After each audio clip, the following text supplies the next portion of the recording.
Hello, everybody. This is Amanda Elo'esh, your quicker waker upper. And today I am not interviewing anybody, but I wanted to just share a little bit since it's the solstice.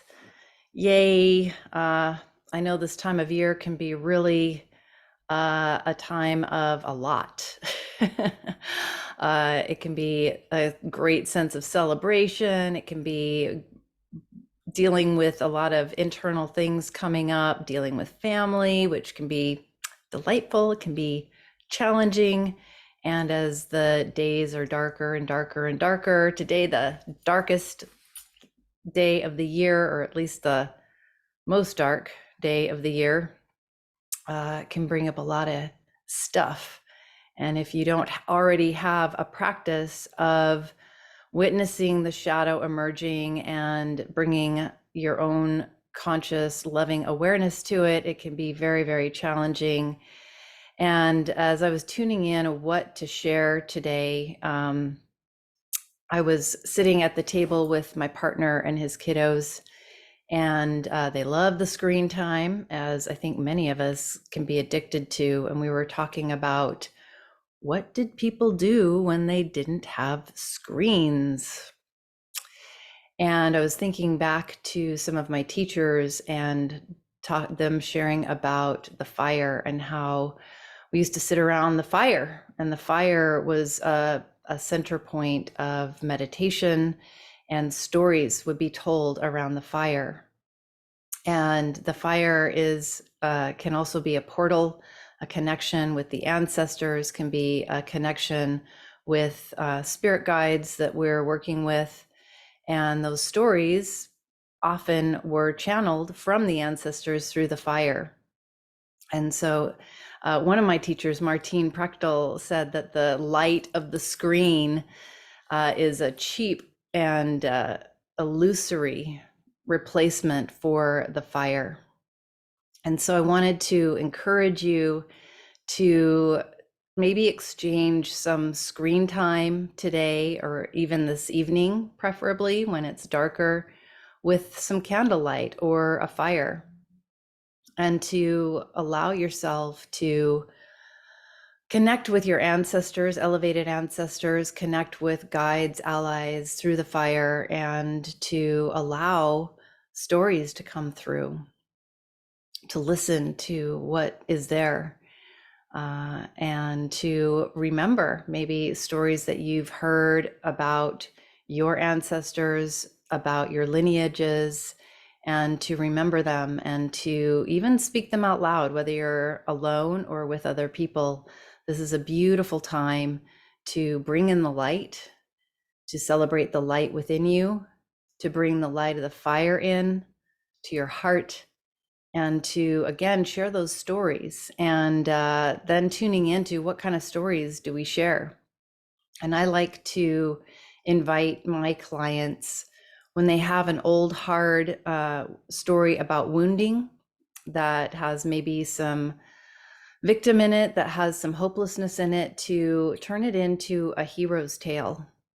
And the hero's tale is archetypally, if you're familiar with Joseph Campbell, the hero's journey. The hero is called to leave the comfort of home and to go out on an adventure, and challenges arise. And a lot of times when we hit those challenges, we can focus on those challenges. We can focus on the pain and suffering that was incurred from those challenges and speak those. And the hero's tale is not complete at that point. It's only the halfway point, because so many things can be learned, so many things can be gained: strength, insight, knowledge, power.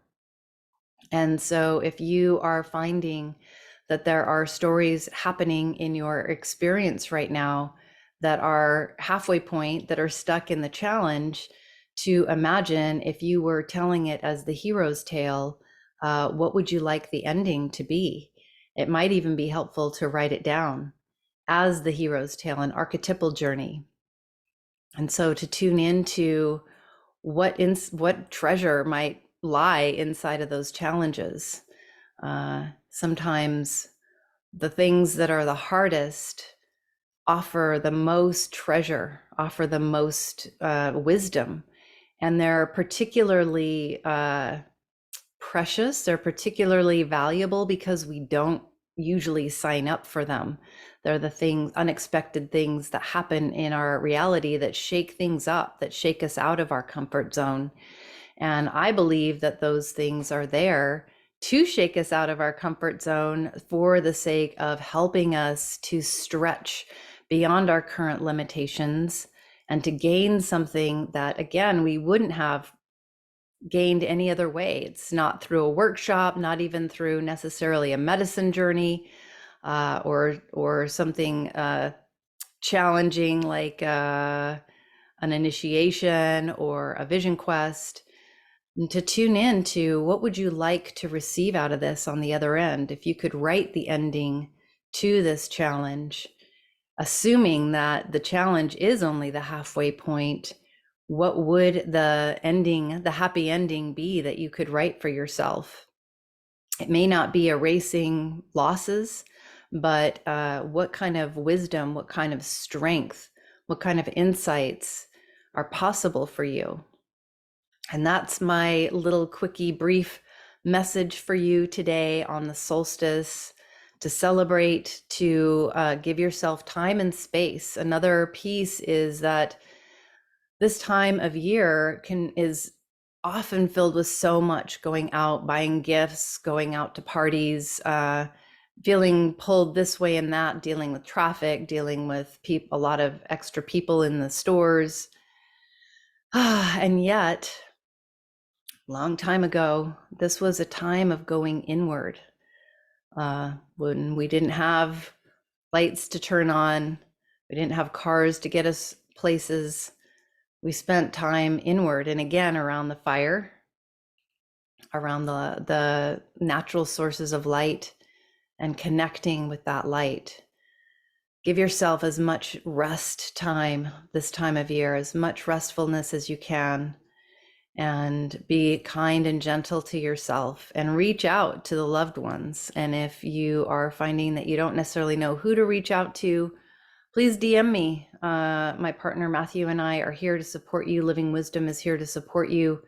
We have free ways, we have affordable ways, we have accessible ways. We've created a lot of helpful content to support you on your path, to help you get as much as you can out of the emerging of the shadow, the emerging of those old wounds, to let it be a hero's journey instead of being stuck in the middle of the challenge. Please DM me. We are here for you. I'm sending you love and light, and prayers for health and healing and a beautiful 2023. That's pretty much it for now. Until we get to connect again, may the source be with you.